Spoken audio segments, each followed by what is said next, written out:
ओम नमो भगवते वासुदेवाय। ओम नमो भगवते वासुदेवाय। ओम नमो भगवते वासुदेवाय। नारायण नमस्कृत्यं नरं चैव नरोत्तमं देवीं सरस्वतीं व्यासं ततो जयमुदीरये। नष्टप्रायेषु अभद्रेषु नित्यं भागवत सेवया भगवती उत्तम श्लोके भक्तिर्भवती नैष्टिकी। कृष्णाय वासुदेवाय देवकी नंदनाय च नंद गोप कुमाराय गोविंदाय नमो नमः। जय श्री कृष्ण चैतन्य प्रभु नित्यानंद श्री अद्वैत गदाधर श्रीवासादि गौर भक्त वृंद। हरे कृष्णा कृष्णा कृष्णा हरे हरे, हरे राम राम राम हरे हरे। हरे कृष्णा कृष्णा कृष्णा हरे हरे, हरे राम राम राम हरे हरे। हरे कृष्णा कृष्णा कृष्णा हरे हरे, हरे राम राम राम हरे हरे। हरे कृष्णा। तो सभी का स्वागत है, सभी भक्तों का श्रीमद् भागवतम की कक्षा में। कल हमने बहुत ही इंपॉर्टेंट श्लोक 1.3.5 को पढ़ रहे थे हम, जो कि आधा ही हुआ था। 5वें नंबर का पहला अध्याय, पहला कैंटो, तीसरा अध्याय, श्लोक नंबर 5। समस्त अवतारों के स्रोत भगवान श्री कृष्ण। यहाँ इस अध्याय में सभी अवतारों की चर्चा होगी, भगवान की, जो भी भगवान ने अवतार लिए हैं, मतलब जो भगवान के स्व अंश हैं, है ना, उनकी बात चल रही है। तो 5वां नंबर श्लोक एक बार हम रिपीट करेंगे, फिर जो आधा तात्पर्य हमने पढ़ लिया था उसके आगे हम पढ़ना स्टार्ट करेंगे। ठीक है, श्लोक को एक बार रिपीट कर लेते हैं। एतन्नाना अवताराणाम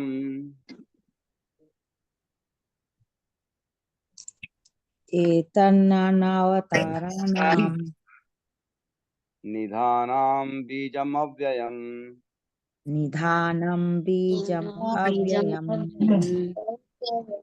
यस्यांशेन शेन संसृज्यन्ते यस्यांसांसृज्यन्ते देवतिर्यं नर्यादयः। देवतुल्यं नर आदया। यह रूप पुरुष का द्वितीय प्राकट्य, जो कि गर्भोदक्षाई विष्णु है, उनकी बात चल रही है। ब्रह्मांड के अंदर नाना अवतारों का स्रोत तथा अविनाशी बीज है। इस रूप के कणों तथा अंशों से देवता, मनुष्य इत्यादि विभिन्न जीव उत्पन्न होते हैं। तो गर्भोदक्षाई विष्णु को यहाँ पे सभी अवतारों के स्रोत कहा जा रहा है।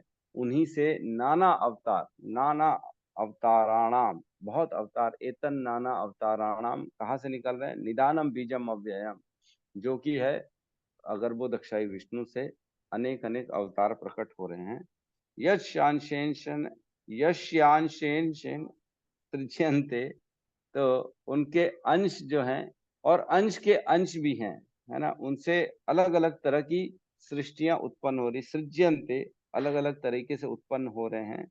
देव तिर्यंग नरादय, देवताओं के रूप में, पशुओं के रूप में और नर मनुष्यों के रूप में उदय हो रहे हैं। कौन? अलग अलग अवतार। ठीक है, अंश मतलब उनका ब्रह्मा, और ब्रह्मा के भी जो है अंश के रूप में उत्पन्न हो रहे हैं। तो इसके हमने तात्पर्य में मेरे ख्याल से कहाँ तक पहुंचे थे? जो पहला पैराग्राफ है वो कर लिए थे, कि सेकंड पैराग्राफ भी छोटा जो है, विभिन्न युगों के भिन्न भिन्न अवतार होते हैं, ये भी कर लिया था क्या हमने? हरे कृष्ण प्रभु जी, मनुओं के अवतार में आए थे प्रभु जी।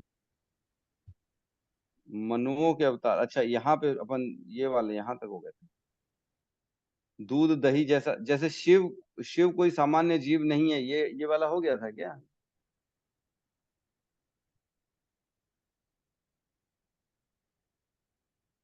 कोई बता पाएगा?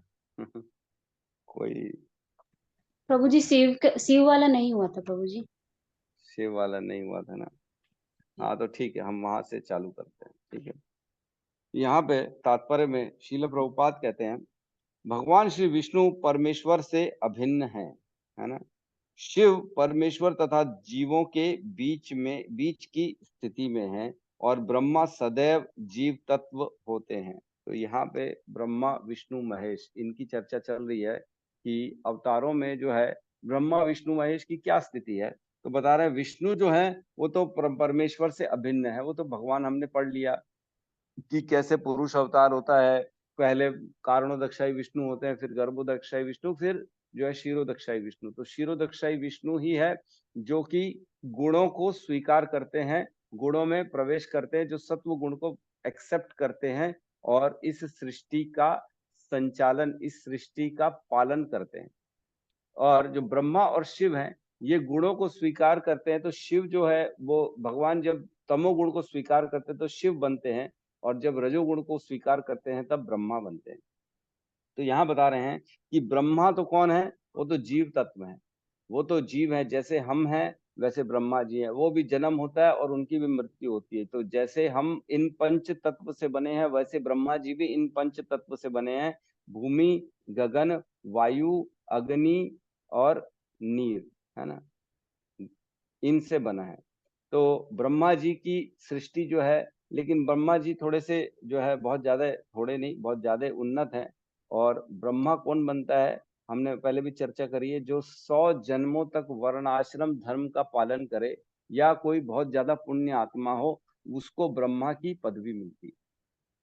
तो जरूरी नहीं है कि जो है एक ब्रह्मांड में ब्रह्मा बनने के लायक कोई अगर जीव हो तो भगवान ब्रह्मा खुद स्वयं बन जाते, है ना। जरूरी नहीं है कि जीव ही ब्रह्मा बनेगा।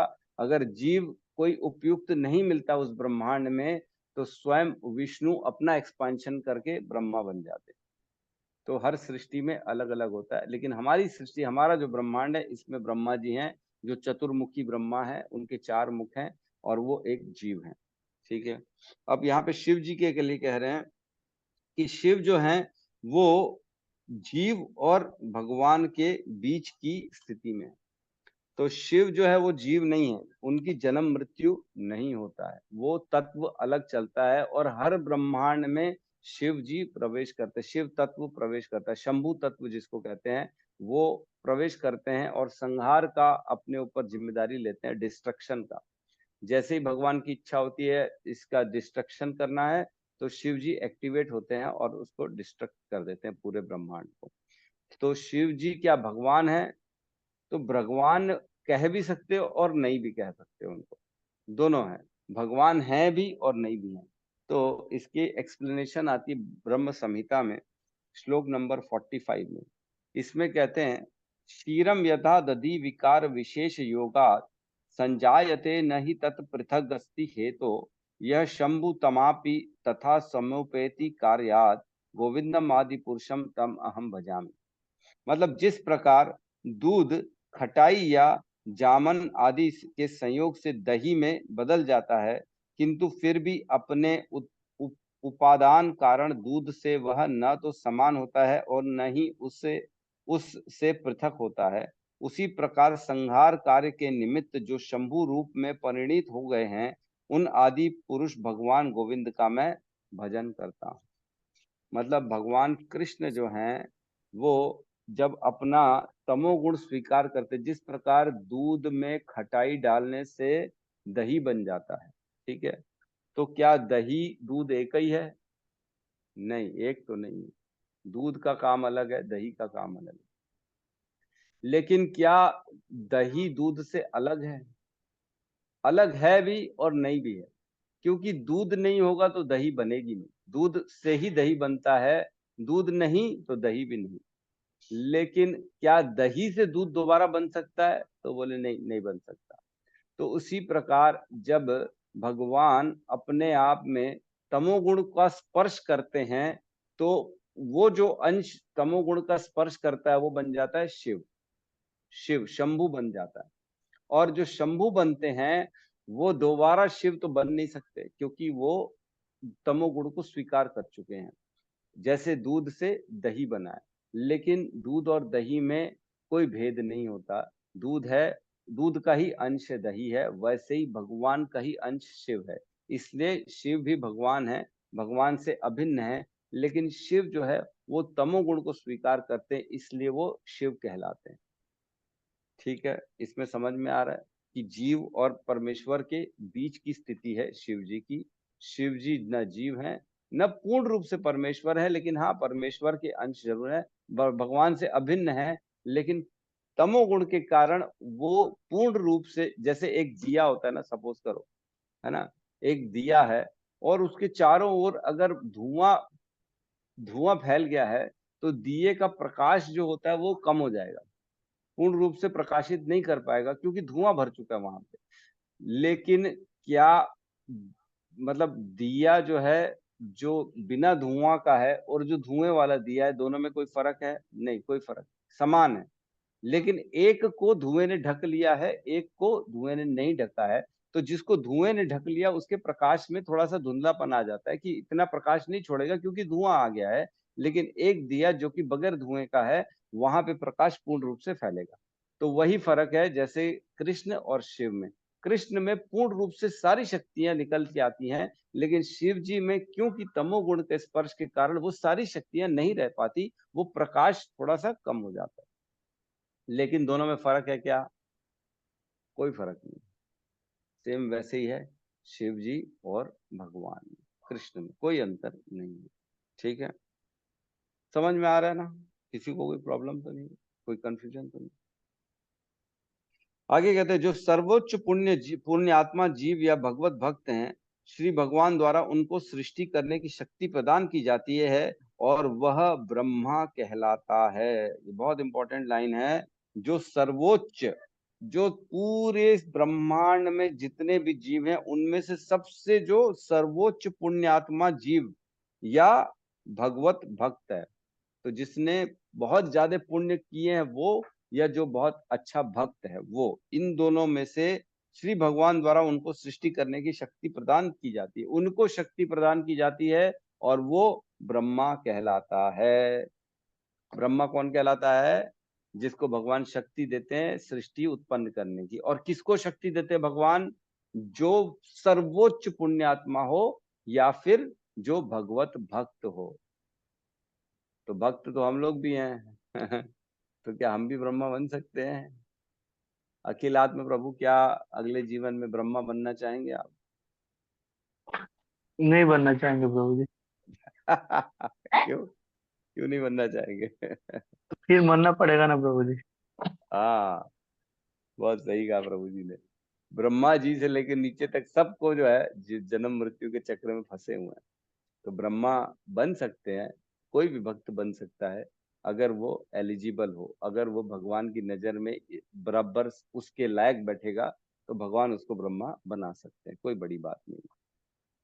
आगे कहते हैं उनकी शक्ति सूर्य जैसी है जो मणि माणिक्यों द्वारा प्रतिबिंबित होती रहती है। तो ये भी हमने पढ़ा है ब्रह्म संहिता में, श्लोक नंबर 5.49 में। इसमें क्या कहते हैं हमारे जो है ब्रह्मा जी? 49 का मैं अनुवाद पढ़ दे रहा हूँ ब्रह्म संहिता का। सूर्य जिस प्रकार सूर्यकांत आदि मणियों में अपने तेज का कुछ अंश संचार करता है, उसी प्रकार विभिन्न अंश स्वरूप ब्रह्मा जिनसे प्राप्त शक्ति द्वारा ब्रह्मांड का विधान करते हैं, उन आदि पुरुष गोविंद को मैं भजन करता हूँ। मतलब ब्रह्मा जी स्वयं कर रहे हैं कि जैसे सूर्य की रोशनी से मणियां चमक उठती हैं, हमें ऐसा लगता है मणि चमक रही है, लेकिन मणि के पास अपना कोई भी चमकने वाला जो है खुद का कुछ नहीं होता है। वो सूर्य से द्वारा, सूर्य के प्रकाश से प्राप्त करके चमक पाती है मणि। वैसी ब्रह्मा जी भी स्वयं खुद का कुछ भी नहीं है, भगवान कृष्ण की शक्ति से सारा काम कर पा रहे हैं, है ना? वही वही बता रहे हैं।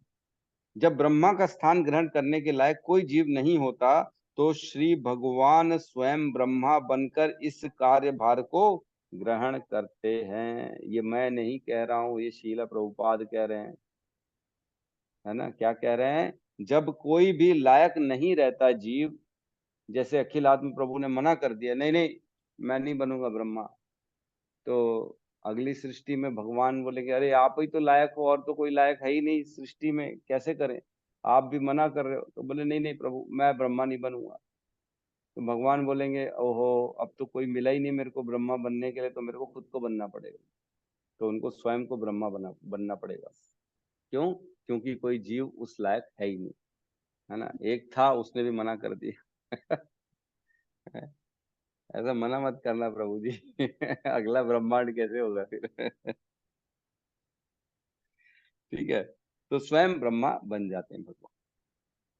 ये लेकिन हर बार नहीं होता, कभी कभी ऐसा होता है। हर ब्रह्मांड में ऐसा नहीं होता कि कोई जीव मिले ही नहीं, क्योंकि इतने अनंत कोटि, इतने सारे जीव हैं, जिसमें से कोई तो ऐसा होता ही है जो भगवत भक्त हो, जिसने इतने सारे पुण्य किए हो, तो कोई ना कोई तो मिल जाता है। बट कभी कभी, समटाइम्स अनफॉर्चुनेटली, कभी ऐसा हो जाता है ना, सब चीज तो ठीक थी फिर भी पता नहीं क्यों मेरा काम नहीं हुआ, है ना। फिर भी ऐसा हो जाता है कभी कभी किसी ब्रह्मांड में, तो स्वयं वो अपना एक्सपेंशन कर लेते हैं। शिव कोई सामान्य जीव नहीं है, वे श्री भगवान के पूर्ण अंश हैं, लेकिन भौतिक प्रकृति के प्रत्यक्ष संसर्ग में रहने के कारण उन्हें श्री विष्णु जैसी दिव्य स्थान प्राप्त नहीं है। उनमें दूध तथा दही जैसा अंतर है। वैसे तो दही दूध दूध ही है, फिर भी वह दूध के स्थान पर उपयोग में नहीं लाया जा सकता। तो यही एग्जाम्पल दे रहे हैं जो ब्रह्म संहिता का है प्रभुपाद, कि दही और दूध का एग्जाम्पल है। दूध के स्थान पर दही नहीं रख सकते, वैसे ही दूध जो है वो कृष्ण है और दही शिव है। तो दही और दूध में अभिन्नता है, दोनों एक दूसरे के मतलब अंश हैं। दूध से ही दही बना है, लेकिन दही और दूध में अंतर बना रहता है। वैसे ही है शिव और भगवान। आगे कह रहे हैं, इसके उपरांत मनुओं के अवतार आते हैं। तो अब यहाँ पे हमने गुणों का अवतार समझा, और जो है उसके पहले लीला अवतार का चर्चा करी थी हमने। अब जो है यहाँ पे मनुओं की अवतारों की चर्चा चल रही है। अनेक अनेक अवतारों के बारे में वर्णन चल रहा है ना यहाँ पे, कि किस प्रकार गर्भोदक्षाई विष्णु अनेक अनंत कोटि अवतार लेते हैं वो, है ना। तो मनु जो है ब्रह्मा जी के, हम जानते हैं कि एक दिन में 12 मनुओं की रचना करते, 12 घंटे में 14 मनुओं की रचना करते हैं ब्रह्मा जी, मालूम है ना आप सबको। और मनु कौन होते हैं?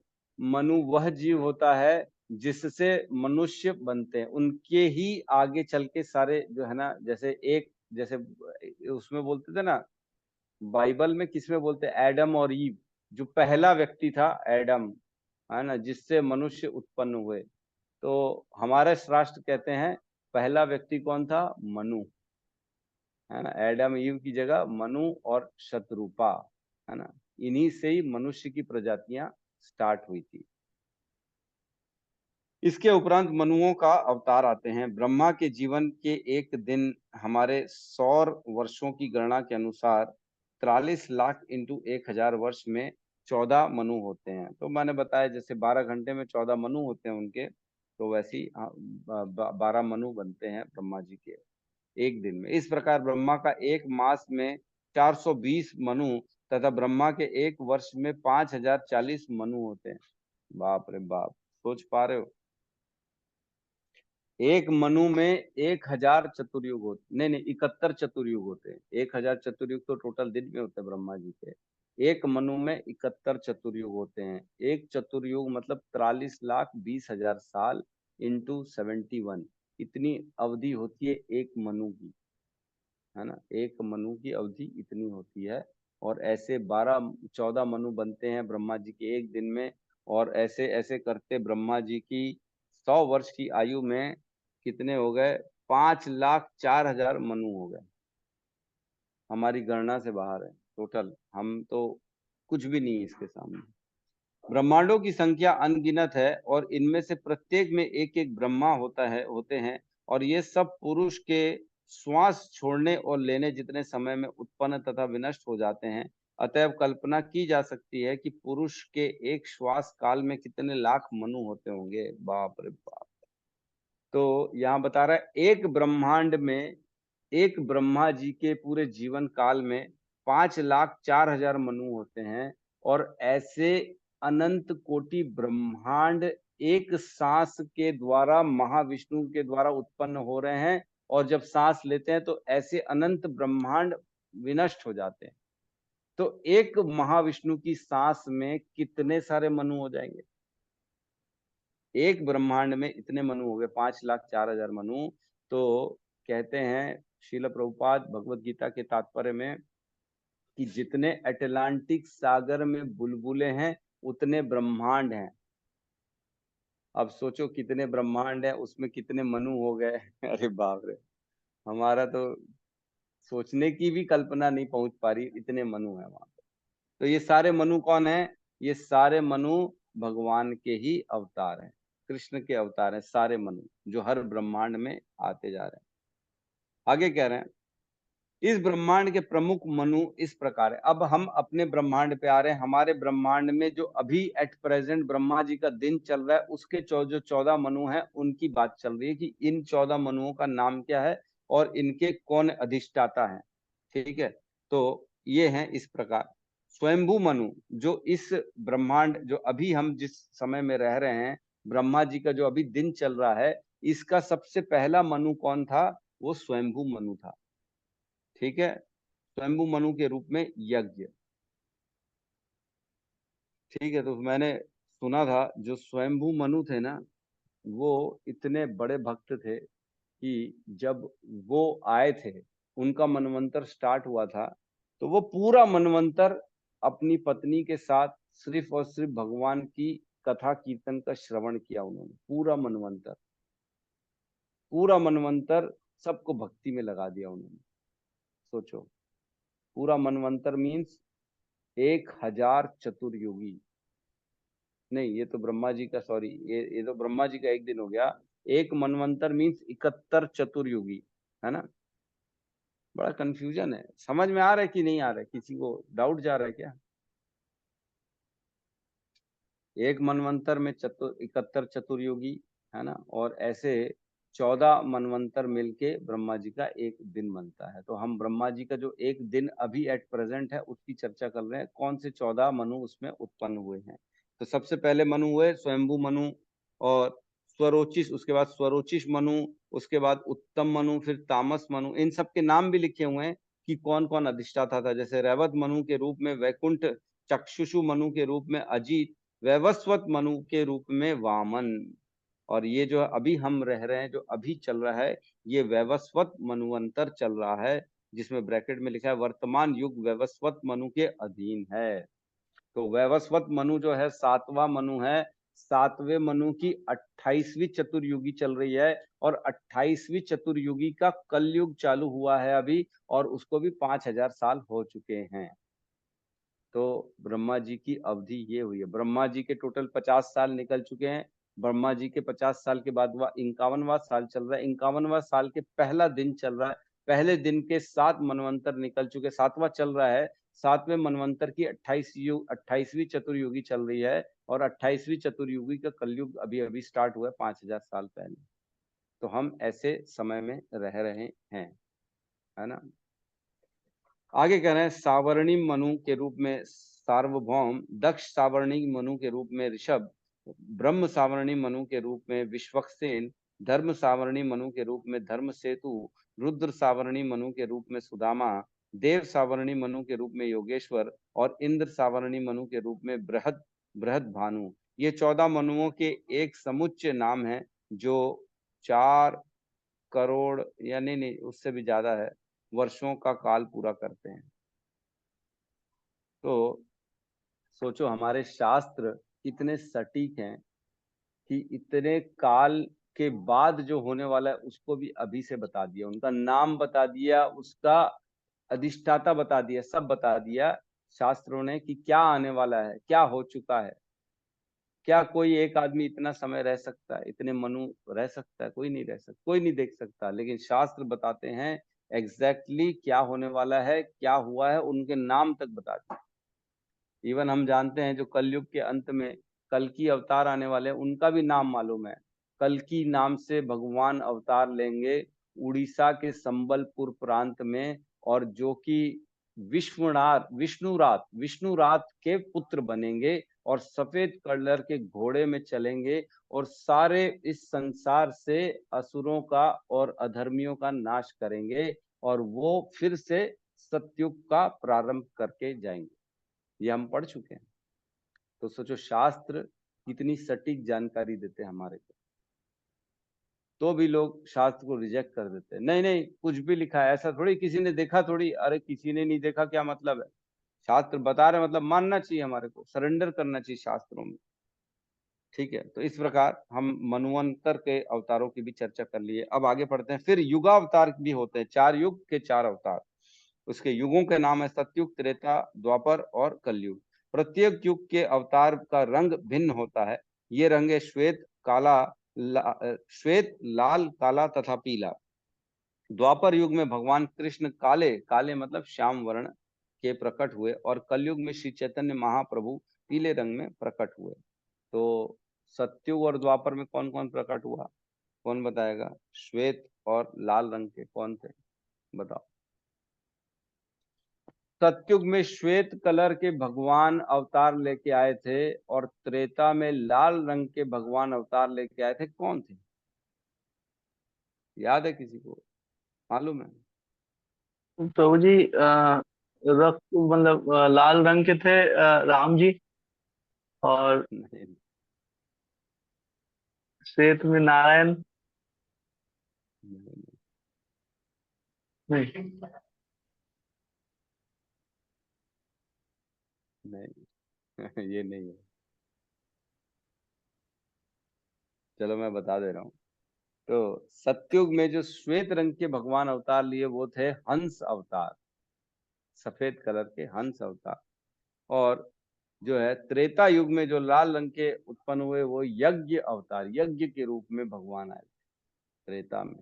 और द्वापर में आए श्याम वर्ण के कृष्ण के रूप में, और कलयुग में आए पीले रंग के चैतन्य महाप्रभु के रूप में, युग अवतार। ठीक है, आगे कहते हैं नेक्स्ट पैराग्राफ में। इस प्रकार शास्त्र में श्री भगवान के समस्त अवतारों का उल्लेख मिलता है। किसी भी धूर्त के लिए अवतार बनने की गुंजाइश नहीं है, क्योंकि अवतार का उल्लेख शास्त्र में रहता है। तो कोई भी क्लेम नहीं कर सकता कि मैं भगवान हूँ। बीच में कौन कौन बोल रहे थे ना, मैं कलयुग का कल की अवतार हूँ, ये हूँ वो हूँ। तो समय रहते फिर उसका शरीर क्षीण हो जाता है, बीमारियां हो जाती हैं, अवतार का जो है सब निकल जाता है। ऐसा अवतार नहीं होता, जब तक उसका शास्त्र में वर्णन नहीं है हम अवतार नहीं मान सकते उनको। कोई भी अवतार अपने आप को ईश्वर का अवतार घोषित नहीं करता, अपितु ऋषिगण शास्त्र में उल्लेखित लक्षणों के आधार पर उन्हें स्वीकार करते हैं। शास्त्र में अवतार के लक्षण तथा उनके द्वारा संपन्न होने वाले विशेष कार्यों का उल्लेख रहता है। तो शास्त्र बताते हैं कि किस रूप में कब भगवान आएंगे, तब ऋषिगण उनको भगवान के रूप में मानते हैं, अदरवाइज नहीं मानते हैं। किसी के भी क्लेम करने से शास्त्र भगवान नहीं होता। तो एक वो कौन था ना, कृष्ण के समय बोलता था मैं वासुदेव हूँ, ये झूठा कृष्ण है, मैं असली कृष्ण हूँ। क्या पौंड्रुक नाम था? प्रभु जी, पौंड्रुक पौंड्रुक, प्रभु। पौंड्रुक, बिल्कुल पौंड्रुक, पौंड्रुक। वो क्लेम करता, नकली हाथ लगा दिया था, चक्र रख लिया था अपने हाथ में, है ना, और गदा, बोलता था मैं वासुदेव हूँ, ये तो झूठा है ना। फॉलोअर्स मिल गए थे उसको, वो लोग उसको प्रसन्न करते थे, आप ही कृष्ण हो, आप ही कृष्ण हो। एक गुरु था, वो अपने चेले से पूछता है, मेरे शिष्य तुम मेरे बारे में क्या सोचते हो? तो शिष्य कहता है, गुरुवर मैं सच कहूं तो मुझे तो आप स्वयं कृष्ण दिखते हो। तो गुरु बोलता है, तुम एकदम ठीक सोचते हो। तो आपस में ही एक दूसरे से बात करके भगवान घोषित कर दिया, आप भाई भगवान हो, और वो स्वीकार भी कर लिया, हाँ तुम सही सोच रहे हो। तो ऐसा नहीं हो सकता कि स्वयं सोच लिए और भगवान बन गए, ऐसा नहीं हो सकता। आसाराम के भगवान बेटे भी तो थे ना प्रभु जी, आसाराम प्रभु, आसाराम बापू के बेटे। हाँ, वो भी क्लेम करते थे मैं नारायण हूँ, हाँ। नारायण हूँ। तो ये सब बोलने से नहीं होता। तो अब आज उनके पिताजी जेल में हैं। तो वो भी सोचते हो कि मेरे पिताजी भी तो वसुदेव जेल में ही थे। ये भी जेल में है आज, आसाराम बापू। तो ऐसा ठीक है, ये तो हंसी मजाक है, लेकिन ऐसा नहीं है। जो भगवान होते हैं वो किसी स्पेशल कार्य के लिए आते हैं इस संसार में, और वो कार्य करते हैं, है ना। वही लिखा है यहाँ पे, ऐसे ही नहीं आ जाते भगवान। भगवान स्पेशली कुछ कार्य होते हैं तब आते हैं, अपने भक्तों का उद्धार करने के लिए। और आते हैं तो असुरों का नाश भी करते हैं, और धर्म की संस्थापना के लिए आते हैं। तो कुछ कार्य होते हैं वो करने आते हैं, ऐसे नहीं आते भगवान। तो कोई अगर कोई क्लेम करता है तो सरासर गलत क्लेम कर रहा है कि मैं भगवान हूं। ठीक है, तो इसमें फिर आगे बता रहे हैं अगले पैराग्राफ में, कि अवतार जो होते हैं असंख्य हैं, और उनमें कुछ जो है शक्ति आवेश अवतार होते हैं, जिनमें भगवान कुछ छोटी सी अपनी शक्ति दे देते हैं, और वो शक्ति आवेश अवतार कहलाते हैं। तो शक्ति आवेश अवतार के एग्जाम्पल है नारद जी। नारद जी काहे की शक्ति है उनके अंदर? भक्ति की शक्ति है। वो भक्ति का प्रचार करते हैं उनमें, इसलिए नारद जी शक्ति आवेश अवतार है, भक्ति के शक्ति आवेश अवतार है। जैसे ब्रह्मा जी हैं, ब्रह्मा जी भी शक्ति आवेश अवतार हैं। तो ब्रह्मा जी काहे की शक्ति है? सृष्टि को बनाने की शक्ति, सृजन की शक्ति। तो इस शक्ति से आते हैं ब्रह्मा जी।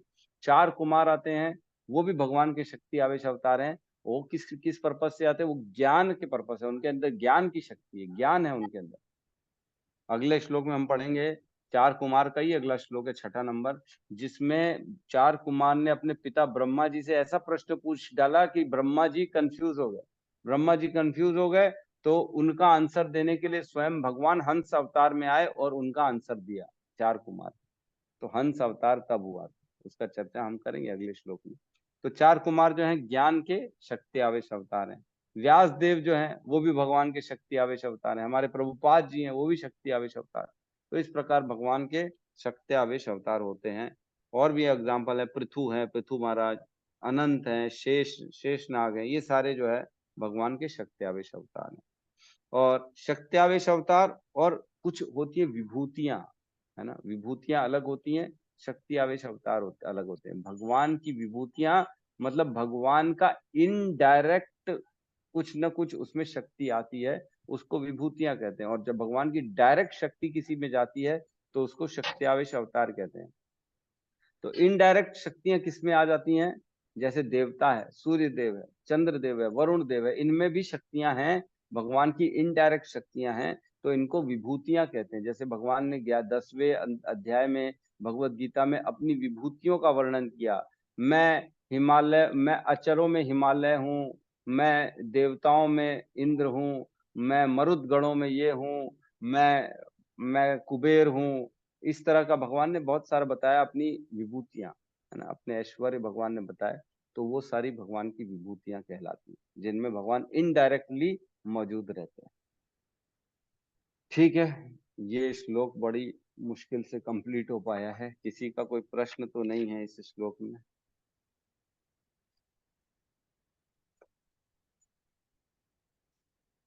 भगवान के अवतारों की चर्चा करी हमने कि कितने तरह के अवतार होते हैं, और भगवान कैसे इस सृष्टि में आते हैं, अवतार लेते हैं। मनवंतर अवतार, युग अवतार, लीला अवतार, पुरुष अवतार, है ना, शक्ति आवेश अवतार, ये सारे भगवान के अवतार होते हैं। मनवंतर अवतार, तो किसी का कोई प्रश्न तो नहीं है इसमें?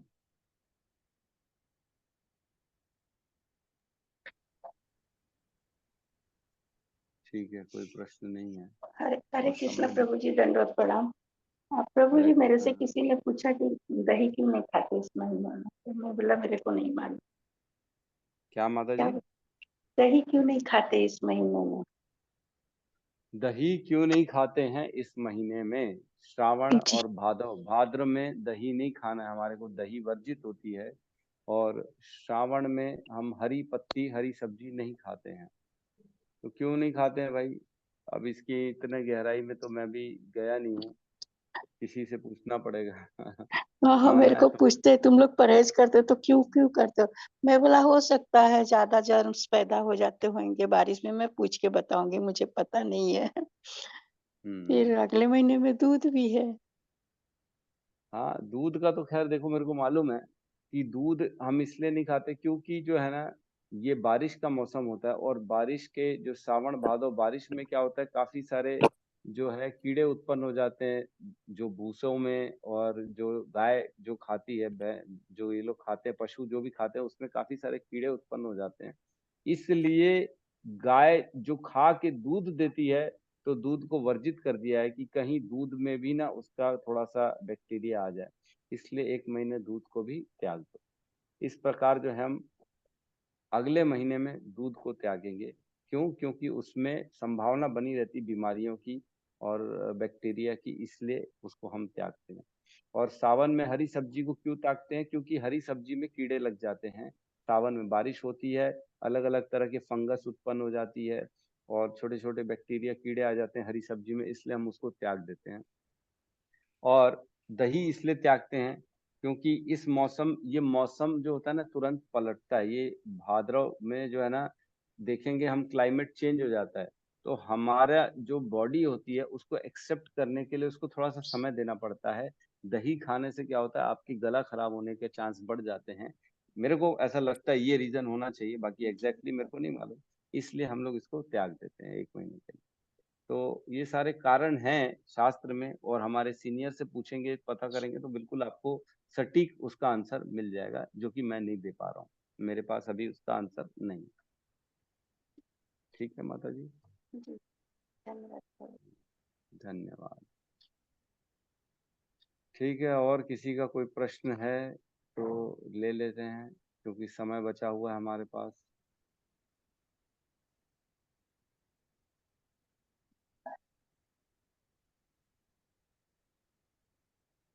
किसी का प्रश्न नहीं है हमारे पास, तो प्रभु हम जी एक हरे काम कृष्णा। करते हैं। हरे कृष्णा। प्रभु जी जैसे उपवास रहने से बोलते हैं कहीं से ब्लड ब्लड नहीं आना चाहिए, अभी सुबह मेरा पैर कट गया, ब्लड भी आ गया, तो उपवास भंग हो गया क्या मेरा? कितने बजे हुआ? अभी जस्ट थोड़ी देर पहले। भाई वो देखो ना, समय जो हमारा तिथि है वो कितने बजे चालू हो रही है, मैंने अपन ने मैसेज में डाला ना, आज एकादशी की तिथि कब स्टार्ट हो रही है?